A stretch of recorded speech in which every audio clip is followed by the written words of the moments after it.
Buenas noches, Universidad de Camión. Este mes se prevén temperaturas hasta 41 grados centígrados, genial, 85 grados. Los exámenes se aproximan y con ello el inicio del verano. Vacaciones, ajá, no para nosotros. Hoy se lanzó un nuevo trailer de Luis Miguel, pero solo pudimos ver la mitad. Vaya, es lo mismo que dura Luis Miguel en vivo. Y tan especial es el día 22 de abril que podemos ver el primer debate presencial de estas elecciones. Ah, México mágico. Podremos ver a Plaza Televisión para la noche, a la playa, o a la lluvia. Y esto es el pulso de Loía.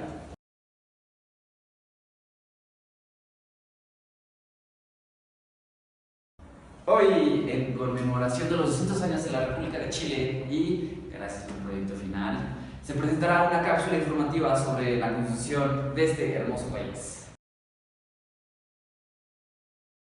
Chile vivía los años más duros de la más dura dictadura militar, encabezada por el dictador Augusto Pinochet.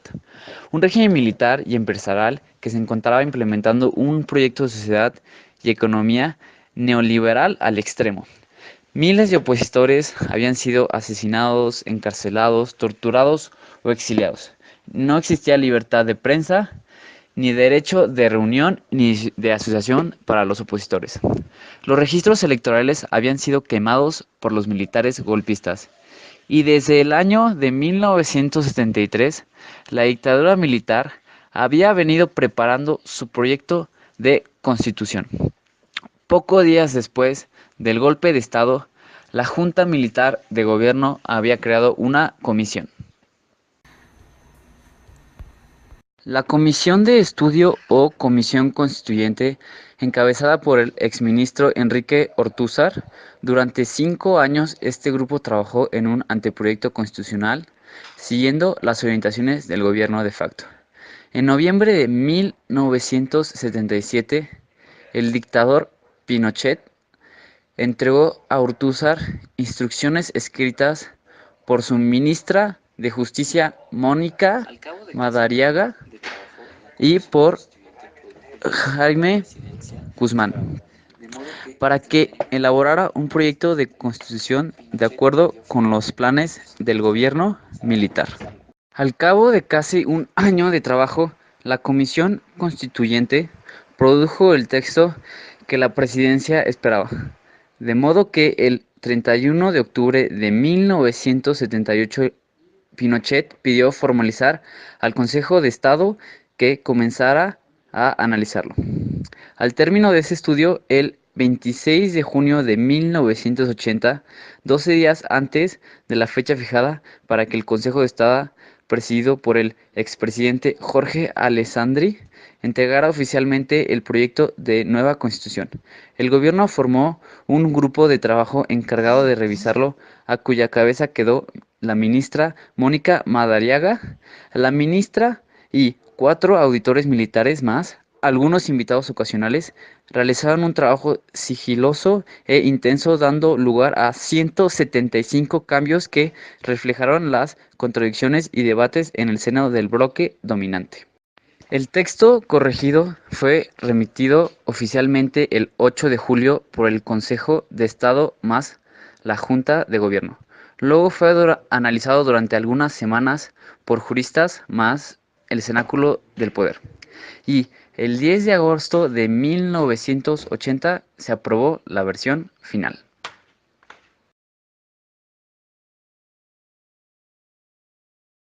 Estado. Según el artículo 3, el Estado de Chile es unitario. Su administración será funcional y territorialmente descentralizada o desconcentrada en su caso de conformidad a la ley. Los órganos de este promoverán el fortalecimiento de la regionalización del país y el desarrollo equitativo y solidario entre las regiones, provincias y comunas del territorio nacional. En cuanto al gobierno y administración regional, estos son los artículos correspondientes. Según el artículo 10, el gobierno de cada región reside en un intendente, que es el gobernador regional, que será de la exclusiva confianza del presidente de la República. El intendente ejercerá sus funciones con arreglo a las leyes y a las órdenes e instrucciones del presidente, de quien es su representante natural e inmediato en el territorio de jurisdicción. La administración superior de cada región radicará en un gobierno regional que tendrá por objeto el desarrollo social, cultural y económico de la región.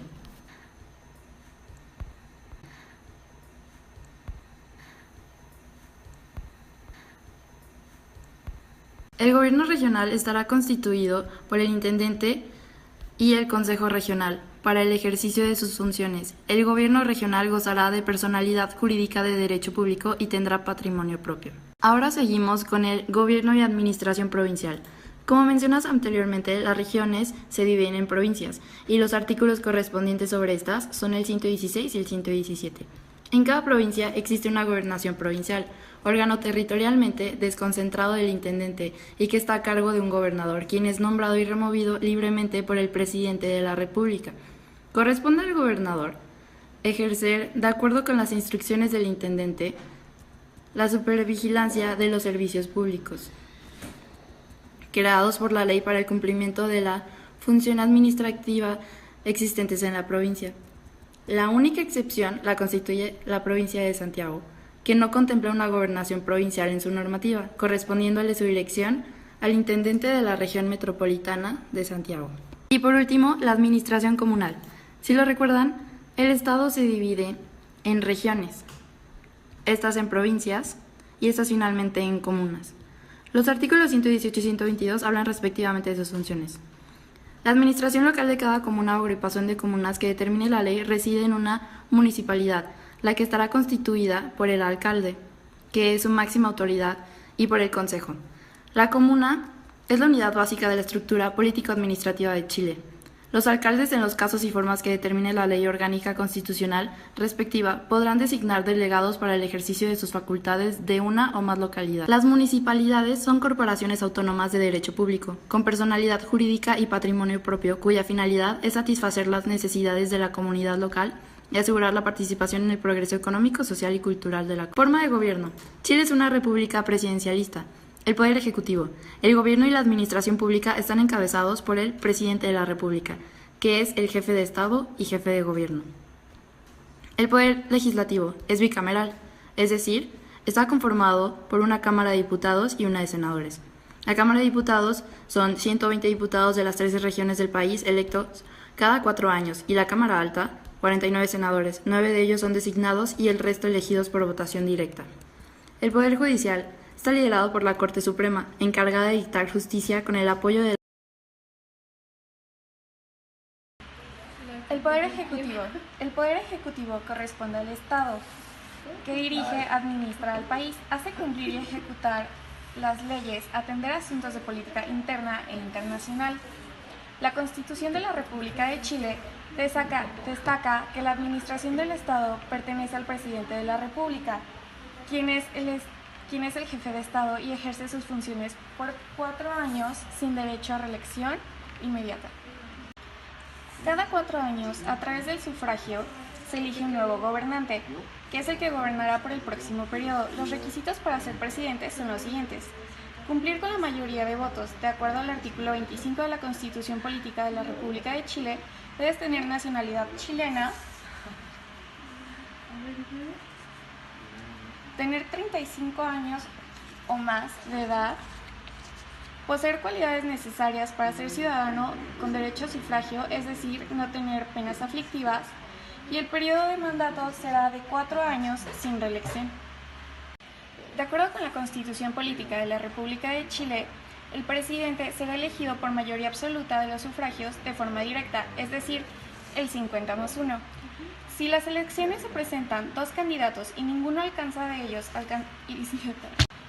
De acuerdo con la Constitución Política de la República de Chile, el presidente será elegido por mayoría absoluta de los sufragios de forma directa, es decir, el 50+1. Si en las elecciones se presentan 2 candidatos y ninguno de ellos alcanzara sufragios, se realizaría la llamada segunda vuelta, es decir, solo los candidatos con las 2 mayorías podrían participar en esta votación. Las funciones del presidente, según la Constitución, son nombrar y remover a los funcionarios de gobierno, conducir relaciones políticas con potencias extranjeras, organismos internacionales, designar y remover autoridades como jefes de Estado, de política o ejército, otorgar indultos, y sus limitaciones son limitarse a la Constitución de Chile.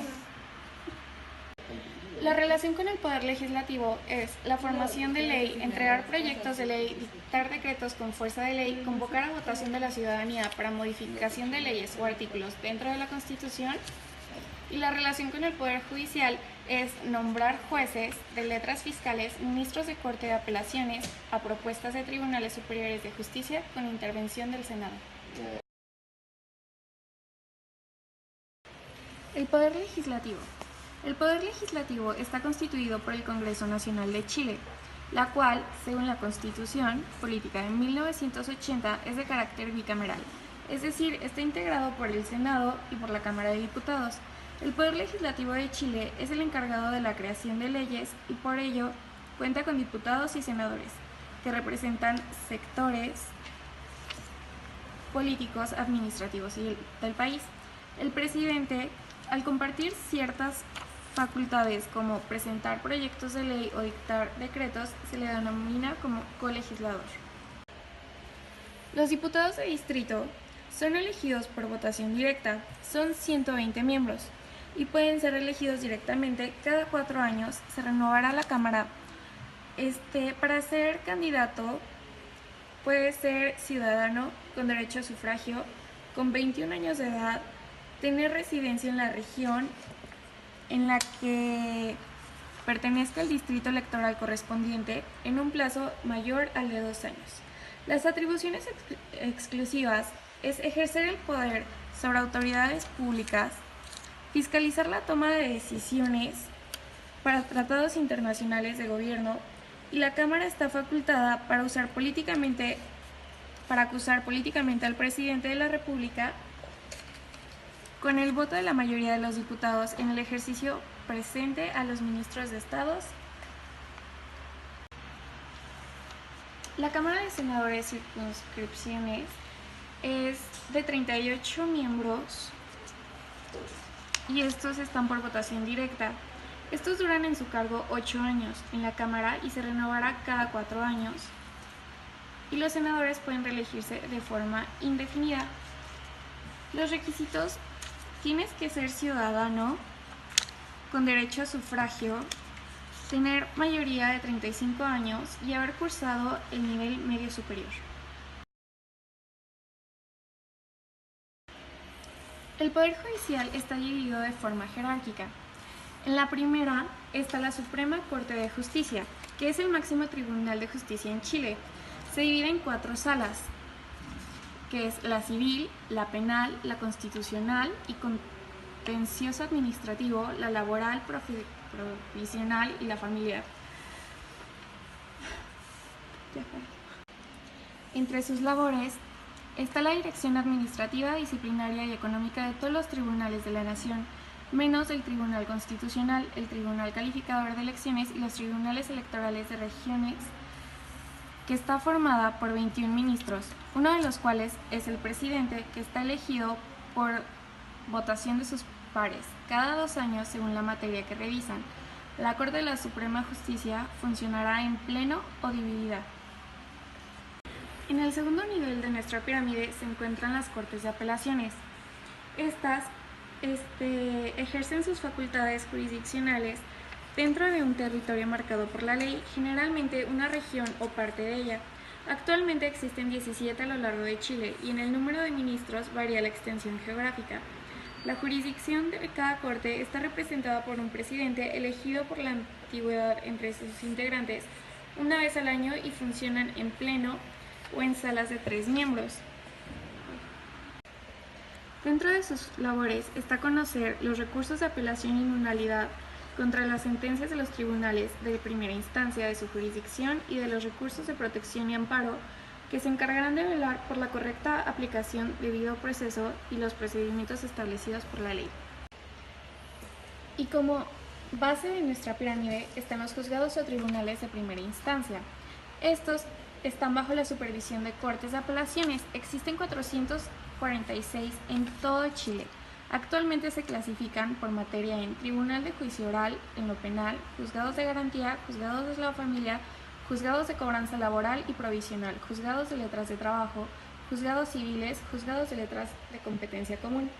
Este poder busca dar respuesta a todas y cada una de las necesidades de los integrantes de la sociedad-nación que demandan. Sus tribunales es un servicio de justicia accesible y justo y de mejor calidad.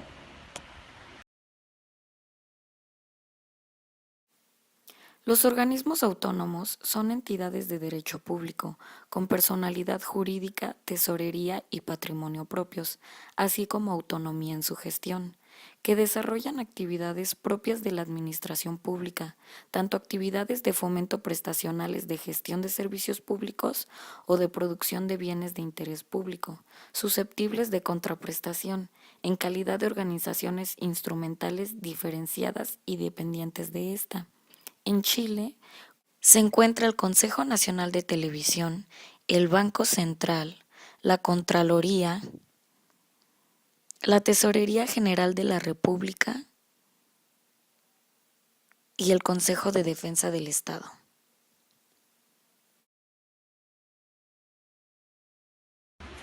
El poder corrector es el que se encarga de la modificación o eliminación de alguna ley. Estas funciones son del Congreso.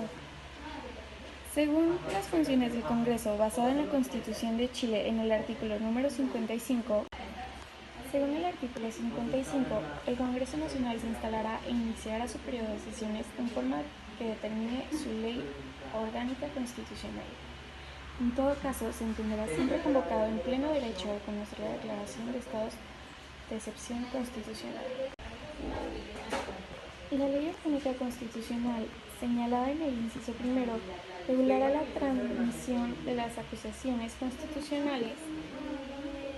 La calificarán de las urgencias conforme a lo señalado en el artículo 74 y todo lo relacionado con la tramitación interna de la ley.